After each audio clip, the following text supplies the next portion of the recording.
Madaxweynaha dalka Serbia Alexander Vučić waxa uu sheegay in dalkiisu aanu ku milmi doonin siyaasadahan isdiidan tooskana aan la isugu baraarin ee bariga iyo galbeedka. Hadalka madaxweynaha ayaa yimi kadib maalinimadii shalay ahayd magaalada caasimadda u ah dalka Serbia ee Belgrade markii ay ka dhaceen mudaharaadyo soo kala horjeeda.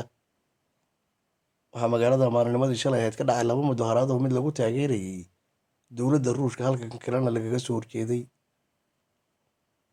dalka Serbia ayaa isagu waxa uu yahay dal xiriir wanaagsan la leh dowladaha Ruushka iyo Shiinaha, sidoo kale waa dal u sharaxan inuu ka mid noqdo midowda Yurub, waxaana madaxda dalkaasu mar walba ay sheegaan inay doonayaan inay ku biiraan midowda Yurub balse ay xiriir wanaagsan la sii lahaadaan dowladaha Ruushka iyo Shiinaha.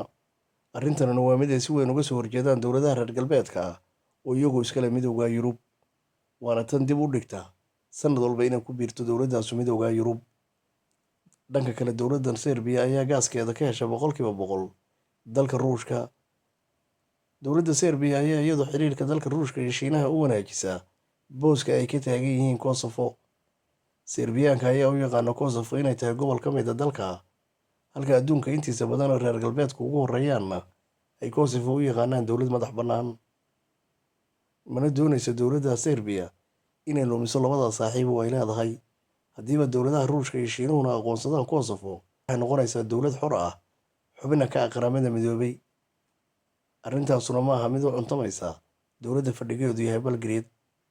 Waxaana uu madaxweynahani maalinimadii maanta sheegay in dowladdiisu ay u baahan tahay inay ku socoto siyaasaddeeda qoyar socodka ahayd. Waxa uu sheegay in dowladdiisu weli ay u baahan tahay inay ka mid noqoto midowda Yurub, balse aan marnaba laga yaabin inay xumayso waxna u geysato xiriirka wanaagsan oo ay la leedahay dowladaha Ruushka iyo Shiinaha. Inkastoo dowladda Serbia ay cambaaraysay howlgalka Ruushka ka wada gudaha dalka Ukraine, haddana waa mid iska diiday gebi ahaanba inay wax cunaqabatayna saarto dalka.